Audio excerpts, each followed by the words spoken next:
Welcome to the Slop Temple. We pray this video helps. You start by readying both devices. Charge the Xm6 above 50% and power it on, then enable Bluetooth on your PC from settings Bluetooth and devices. Once done, put the headphones into pairing mode by holding the power button for about 7 seconds until the blue LED flashes rapidly. You do this because the PC can only discover devices actively advertising. If the Xm6 isn't in pairing mode, it won't appear. Make sure you keep the headset close to the PC to avoid radio interference. You next add the headset in Windows. Click Add Device, choose Bluetooth, and select the Xm6 entry, often labeled WH1000XM6 or Sony WH1000XM6.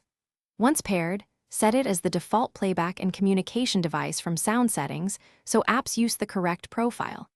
If the headset doesn't show or audio quality is poor, open Device Manager to inspect Bluetooth and audio drivers. Update via Windows Update or install Sony's driver package. Because proper drivers enable the A2DP and hands-free, you finish by choosing the right profile.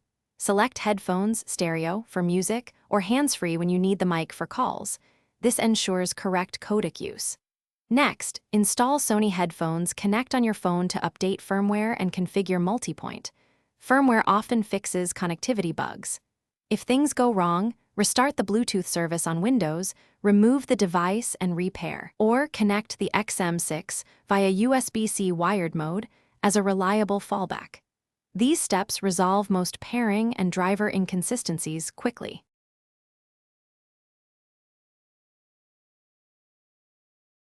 Thanks for watching.